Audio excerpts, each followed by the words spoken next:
You spent years calling it love, but it wasn't love. It was longing, adaptation, disguise.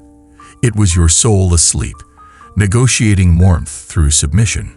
It was your hunger wearing perfume. What you called connection was often just mutual projection.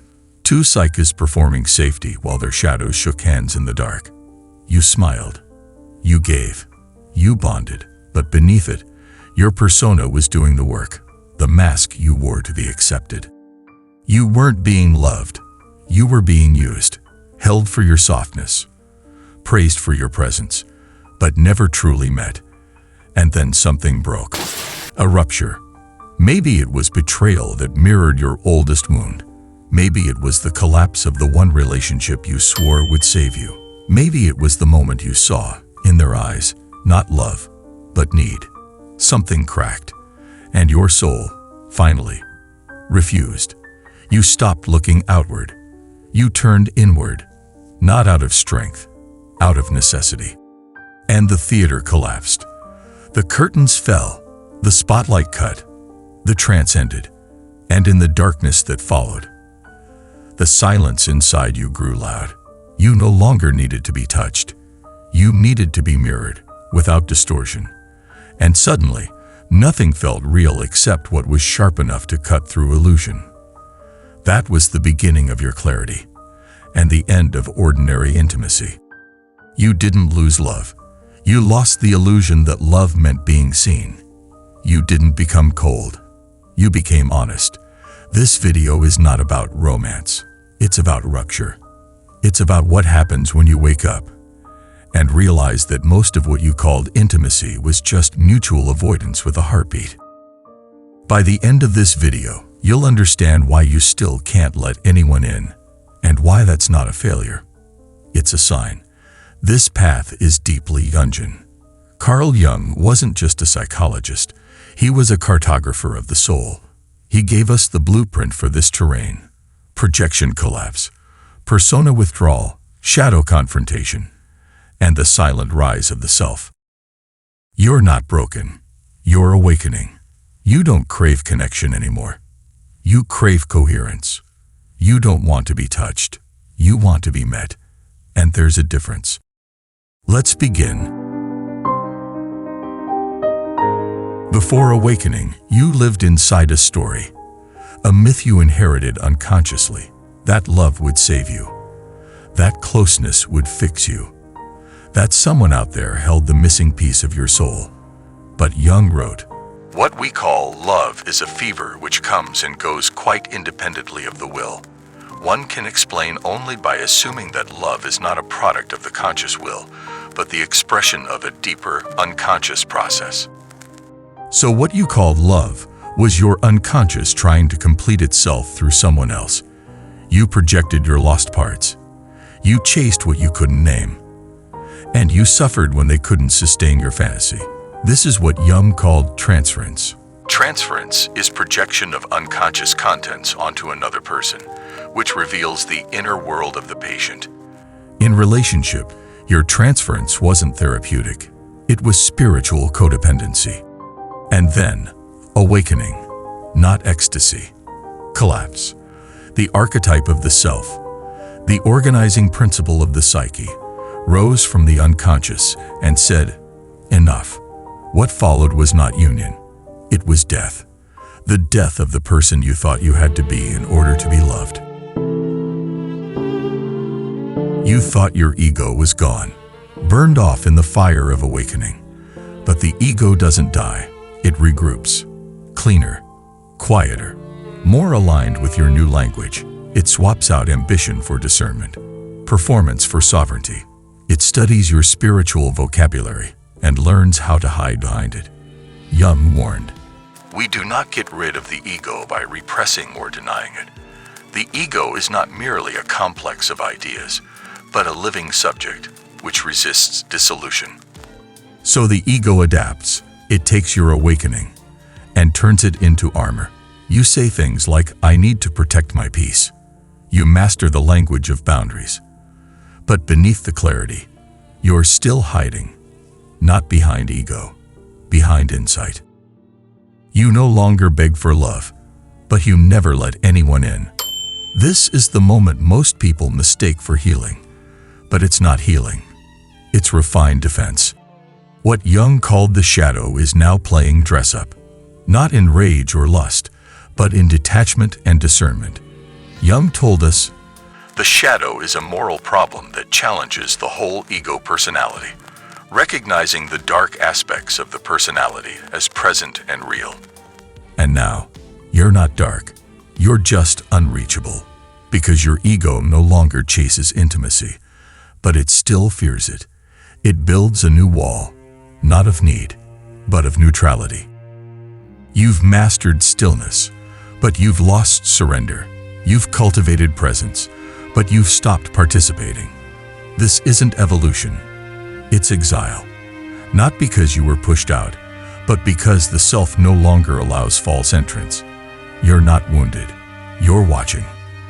And the more you observe, the less you believe anyone can meet you at your frequency. That belief may not be false, but it is still a defense. And the ego lives in defense.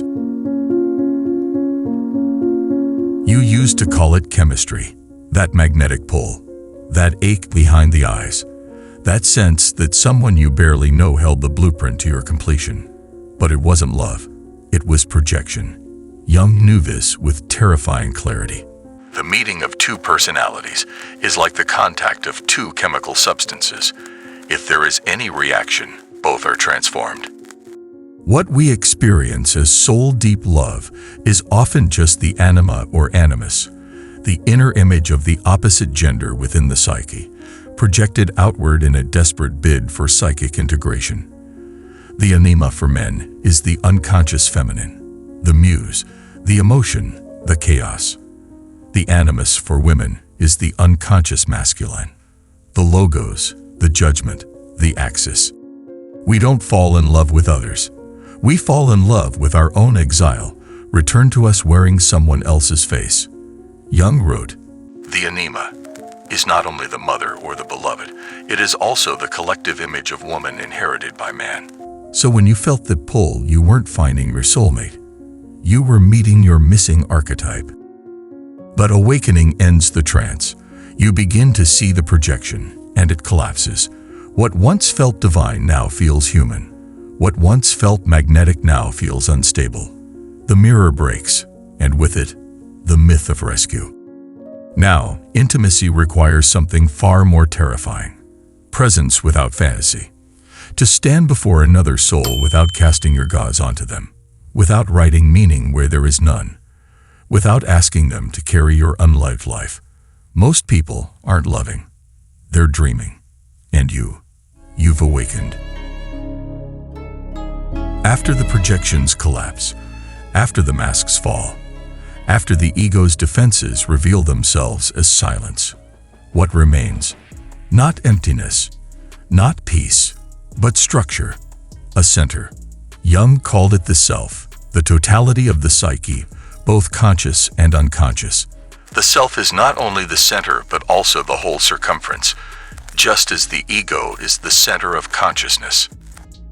You don't reach the self by escaping pain. You reach it by descending into the betrayal of your fantasies and the solitude that awakening demands. And when the self rises, you lose your appetite for anything incoherent. You stop craving reassurance. You stop needing contact to feel real. You stop mistaking warmth for truth. Because the self doesn't need affection. It needs resonance. Most people want intimacy to mean closeness, but you now require intimacy to mean precision. Now you are no longer looking for someone to enter you. You are waiting to see if they can stand next to you without tilting your axis. Carl Jung wrote, individuation means becoming an individual, and insofar as individuality embraces our innermost, last, and incomparable uniqueness, it also implies becoming one's own self. We could therefore translate individuation as coming to selfhood, or self-realization. You've become one, but the world still speaks in halves. And now, only truth can reach you. You didn't become distant. You became indivisible. You didn't lose the capacity for love. You lost the willingness to trade truth for company. What once passed for connection now feels like noise. The self doesn't crave contact. It craves coherence. And coherence doesn't negotiate. You are not playing the game anymore. The one where everyone wears the persona and calls it love, projects the anima or animus and calls it fate, avoids the shadow and calls it virtue, and never once touches the self, but speaks of healing as if they have. And if you've made it this far, you're not just transforming, you're individuating.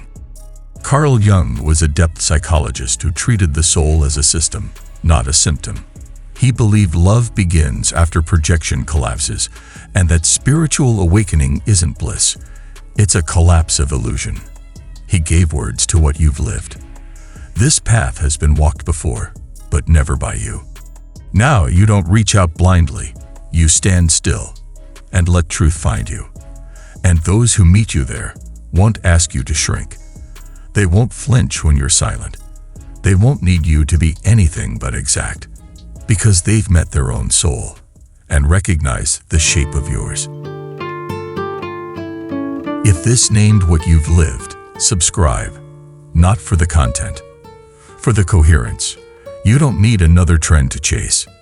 You need a mirror that doesn't fracture under pressure, something sharp enough to match your inner precision.